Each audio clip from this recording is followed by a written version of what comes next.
करे निज हाथा पूजत ठाकुर मुनिवर साधा। श्री तिलकधारी जी महाराज श्री राम जी महाराज का पाठ कर रहे थे। उनकी वो सुंदर झांकी और उनकी जो शब्दावली मृदु वाणी को सुनकर के सभी वहां के ब्राह्मण जो स्त्री पुरुष थे सब आनंद में भरे हुए और एक दूसरे से कहते हैं, भैया ऐसा सुख हमें कभी प्राप्त नहीं हुआ। तिलकधारी हमेशा संतों के बीच में रहते थे। संतों की जिस तरह की रहनी होती थी ठीक उसी तरह की रहनी अपने जीवन में उतारते थे और वे भगवान की सेवा की जो व्यवस्था है, फूल लाना, तुलसी लाना, ठाकुर जी की सेवा करना, ये स्वयं श्री तिलकधारी जी किया करते थे। श्री तिलकधारी जी की जो आंखें थी कैसी थी, अत्यंत सुंदर, काली काली, ऐसा लगता जैसे किसी समुद्र में मछली इधर से उधर घूम रही हो। जब पुतली इधर उधर होती है तो लगता है जैसे मछली चल रही हो।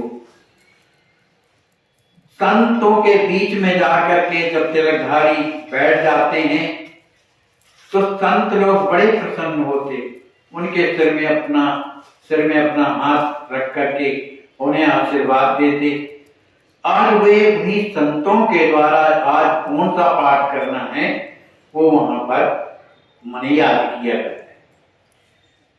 तिलकधारी हमेशा जो भी अभिनय करते, जो भी पाठ करते, उनका पाठ तो विलक्षण होता।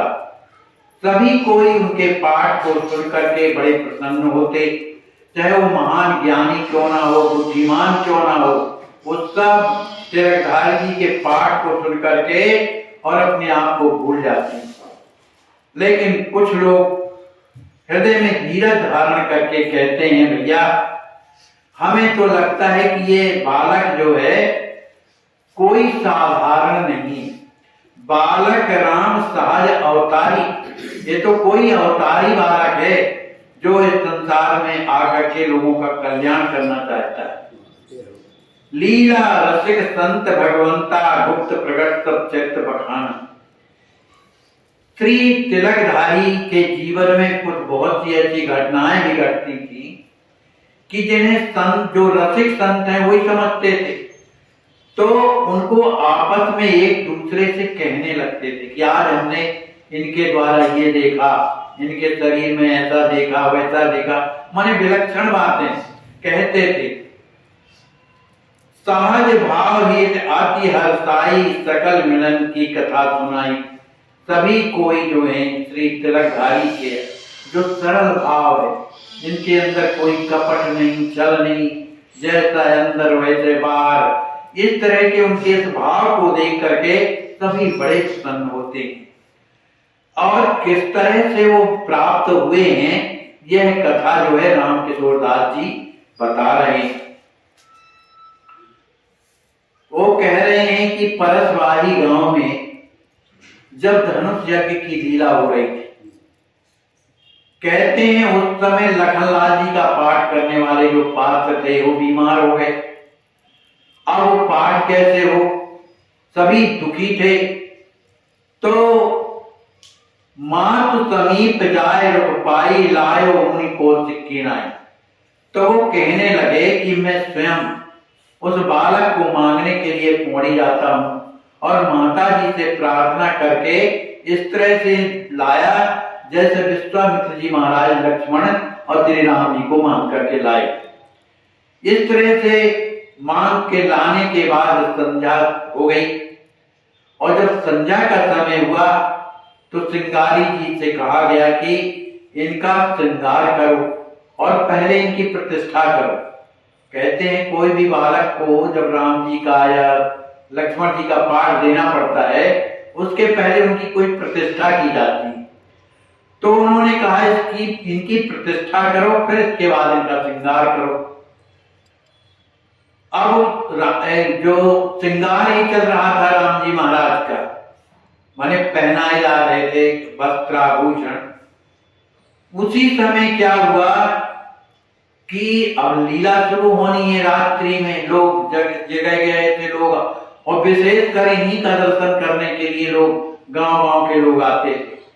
लेकिन हुआ ये कि उसी समय पर बादल घिरे आए ऊपर आसमान में और गरजने लगे और कुछ बूंदें भी गिरने लगी, हवा भी बहने लगी। तब लोगों को बड़ा दुख लगा कि पता नहीं आज की लीला कैसे होगी, इतना पानी तेज बरसने लगा है। श्री कौशल किशोर गुरु जाई, इंद्रदेव की कथा सुना। इधर राम जी महाराज का श्रृंगार हो रहा था, इधर कौशल किशोर दास जी महाराज जाते हैं और राम जी के चरणों में प्रणाम करते हैं और कहते हैं पता नहीं आज लीला हो पाती है कि नहीं हो पाती, क्योंकि इंद्रदेव उस समय अपनी कृपा कर रहे, मने वर्षा कर रहे। लीला चरित्र इंद्र नहीं भायो, वर्षा वायु अचानक आयो। ये लगता है आप ये लीला उन्हें अच्छी नहीं लग रही, तभी तो इतना वर्षा और अचानक आंधी आ गई। बस इतना सुनना था जो राम जी महाराज थे, इतना सुनना था कि उन्हें उनका शरीर कपने लगा और वो धनुष और बाण उठा करके और खड़े हो गए और कहते हैं वो कौन इंद्र है, मैं उसको अभी देखता हूं, है ऐसा कहते हुए बड़े क्रोध से अब वहां से निकल पड़े, श्रृंगार कक्ष से निकल गए। जब उधर से निकले तो उनके सिर में जो है क्रीट नहीं लग पाया था, पूर्ण श्रृंगार नहीं हो पाया था। फिर भी उन्होंने अपने हाथ में धनुष और बाण लिए और बाहर निकल के कहते हैं रे इंद्र तू कितना घमंडी हो गया, आज मेरे इस लीला में तू व्यवधान करना चाहता है? तू अपने मेघों को बुला करके और यहाँ पर वर्षा करवा रहा है, तुझे तो बड़ा अभिमान आ गया है। ऐसा राम जी महाराज को बड़ा क्रोध आया और इतना क्रोध आया कि उन्हें अपने तन बदन की याद न रही। तन पीतांबर कोटयुत धनुष बाण के साथ, बिना कीट बोले पुनः सुनहु देव पतिनाथ। श्री राम जी महाराज केवल पीतांबर धारण और कोट पहने हुए थे, अभी सिर में मुकुट जो है नहीं पहन पाए थे, लेकिन बिना मुकुट के ही और धनुष बाण लेकर के और बाहर निकल करके और बार बार इंद्र से कहते हैं तुम मेरी बात मानो, ये वर्षा बंद करो, ये तूफान बंद करो, और नहीं मैं तुम्हें समझाऊंगा। जो चाहो तुम निज कल्याण, यदि तुम अपना कल्याण चाहते हो तो लीला ललित भक्त भक्त प्राणा, क्योंकि मेरे जो भक्त हैं उनके लीला उनके प्राण हैं, उनकी कथा उनके लिए प्राण है। इसलिए तुम मर्यादा को मत लांघो, इधर लीला हो रही है तुम अपना उत्पात मचा रहे हो, है ना। इसलिए मैं तुम्हें अंतिम बार कह रहा हूं कि तुम अपनी जो ये चला रहे हो उत्पात, इसको सहन समेट, इसको शीघ्र ही समेटो, मने बंद करो। नहीं अनिरथ बहु होए गुसाई, कृपा करहु तज निज प्रभुताई, बरसा तेज देख रिस भारी, बोले अच्युत प्रभु धनुधारी। श्री राम जी कहते हैं कि ये अनर्थ क्यों कर रहे हो, है ना, इसलिए इस लीला को होने दो, उत्पात मत बताओ। अरे आप तो इंद्र हैं, राजा हैं, राजा का धर्म क्या होता है, प्रजा जिसमें सुखी हो वही कर्म करना चाहिए ना। इधर भक्त कितने दुखी हैं और तुम अपना काम किए बैठे हो। इसलिए वर्षा को देख करके राम जी महाराज को अत्यंत क्रोध आया और वे धनुष बाण लेकर के और तान करके खड़े हुए ऊपर को। मघवा लेन परीक्षा आए, मम लीला विज विघ्न मचाए। ये जो बादल हैं ये मेरी परीक्षा लेने के लिए आए हैं और मेरी ये लीला होने वाली है इसमें विघ्न मचाने के लिए आए हैं। इंद्र आज मम वचन न माना, यदि इंद्र ने आज मेरे वचनों का आदर नहीं किया तो बरसत बार सहित अभिमाना, यदि अभिमान के कारण यदि वर्षा करता है तो सुनियत वचन लोग सहमाई, विनती करें चरण चरनाई। कहने लगे यदि मेरी बात आज नहीं मानता है तो इंद्र तेरी खैर नहीं है। इतने क्रोधित हो गए कि जो लोग थे वो बड़े मने अपने आप में विस्मित हो गए कि ये तो वास्तव में इस तरह का जो है आवेश आ गया है। तो बहुत से लोग श्री राम जी महाराज के चरणों में पड़ गए और विनती करने लगे। समाचार सुन मुनिवर आए, सहित स्नेह राम समझाए। फिर इसके बाद जो महाराज छोटे लीला चलाते थे कौशल किशोर दास जी महाराज, वो भी आते हैं और वे आकर के बड़े प्यार के साथ राम जी को समझाने लगे।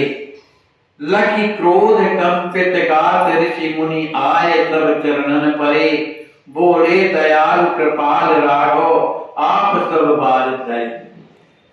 सभी संत महात्मा राम जी महाराज के चरणों में प्रणाम करते हुए और हाथ जोड़ करके कहते हैं आप इतना क्रोध मत करिए, है ना। अरे आप तो दयालु हैं, कृपालु हैं, सब पर कृपा करने वाले हैं। अरे ये जो सुरराज हुए इंद्र है, ये इसका स्वभाव ये ऐसा है कि कुछ ना कुछ विघ्न करता रहता है, लेकिन गलती तो उसने किया है, इसलिए आप क्षमा करिए उसकी गलती को, है ना। सब क्षमम क्षमा निकेत पावन प्रेम उपजावम, ये उस इंद्र के प्रति भी आप प्रेम करिए, उसे दंड मत दीजिए, उसे क्षमा करिए। सभी संत महात्माओं के वचनों को सुन करके श्री राम जी महाराज का जो रौद्र रूप था, आवेश था, वो समाप्त हो गया और सहज स्वभाव में आ गए। सारंग लय गवने निकेतन परम पावन भाव में श्री राम जी महाराज ने अपने उस धनुष बाण को नीचे कर लिया और वहां चले गए जहां संसार कच्छ था। लख चरित पावन दुख न तावन, लोक सब गदगद हुए। आनंद अम्बुद रस निमज्जन, देख सब जय जय किया।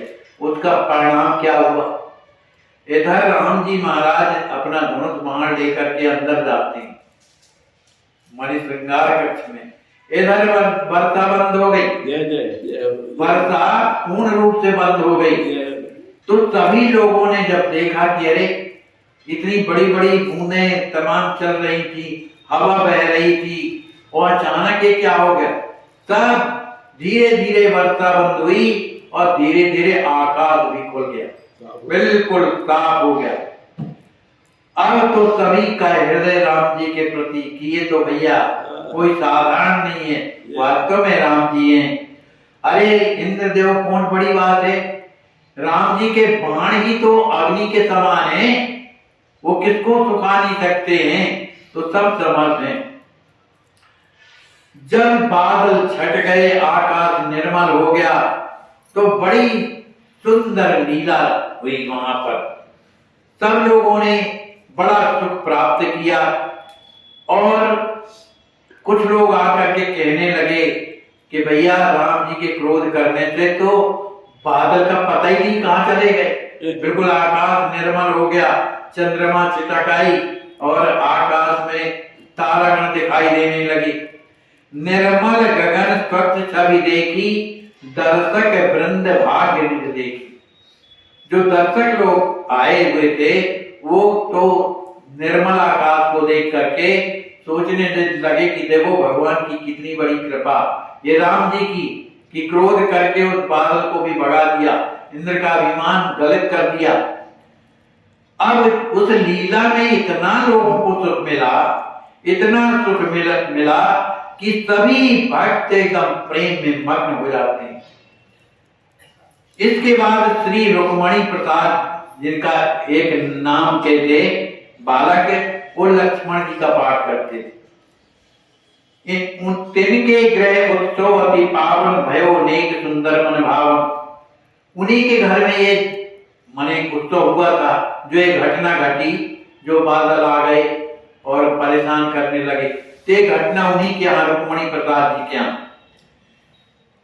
जब लीला समाप्त हो गई, 6 दिन की हुआ करती थी, तो सभी परिकर लोग अपने अपने घर जाने लगे। अब जब राम जी महाराज पौड़ी के लिए रवाना हुए तो सभी ग्रामवासी फूट फूट करके रोने लगे, उनके चरण पकड़ लिए और कहने लगे कि बोले पगरा ग्राम निवासी हम सब नाथ दास अरुणासी। पगरा ग्राम के लोग थे। कहा कि प्रभु हम तो आपके दास दासियां हैं, इसलिए आप कृपा करिए, क्षमा नाथ अभिनय सकल जो कछु गलती हो, हम लोगों से जो भी गलती हुई हो उसे आप क्षमा करिए। क्षमा क्षमा मंदिर दो ग्रात, क्योंकि 1 वर्ष के बाद पुनः लीला होना है इस पगड़ा में, तो कृपा करिएगा, पधारिएगा। विप्र संग बालक भिजवाई संत गमन कीन्हो हरदाई। इधर एक ब्राह्मण के द्वारा उस बालक माने तिलकधारी को मोड़ी भिजवाया गया। इधर जो भी संत लोग आए थे वे भी अपने अपने आश्रमों को चले गए। मात समीप आय सिरनायो करत पत कही दिवस बितायो। श्री तिलकधारी जी महाराज अपने पौड़ी ग्राम में आकर के अपनी माता के चरणों में प्रणाम करते हैं और संपूर्ण समाचार हमसे बताते हैं। माता जी भी बड़ी प्रसन्नता में भरी हुई कि पुत्र तो बहुत दिनों से चला गया था, आया है तो सुंदर अनेक प्रकार के व्यंजन बनाती हैं। और जो ब्राह्मण वो बालक को लेकर के आए थे उन्होंने सब बात बताई कि आपके पुत्र ने क्रोध में भर करके इंद्र को फटकार दिया, वो डर गया तो उसने पानी बरसना बंद कर दिया। इस बात को सुनकर के माता जी को बड़ी प्रसन्नता हुई। उस ब्राह्मण के तहत अपने पुत्र को भी सुंदर व्यंजन पवाती हैं।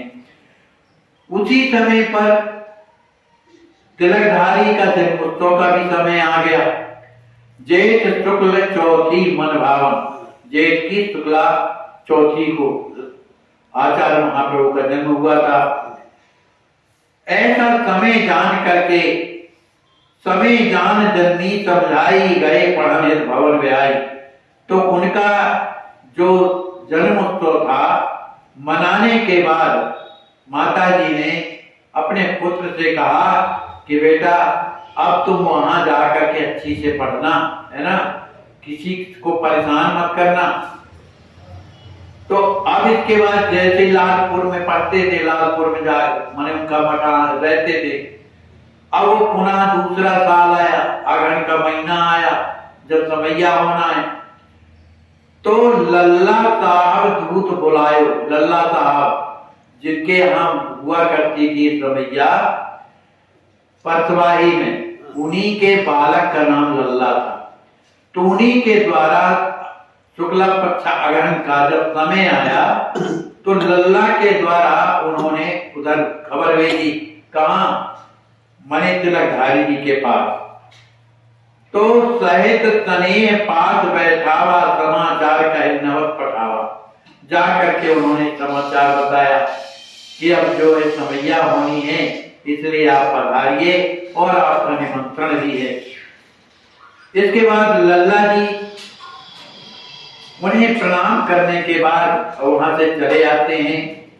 लल्ला साहब ने जब विनय की और जो संदेशा दिया तो उन्होंने ये कहा कि बने तो हमारे साथ में चलो, माने आप हमारे साथ में चलिए और तुम आज लालपुर जाए, माने आज ही चलिए लालपुर से। तो उन्हीं लल्ला जी के साथ में माने आचार्य महाप्रभु तिलकधारी जी साथ में आते हैं और परसवाही आ गए।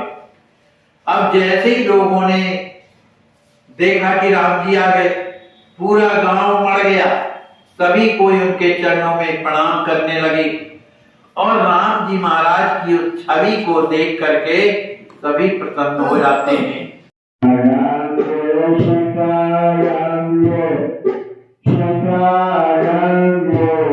इन संत जी का ऑपरेशन किया गया है।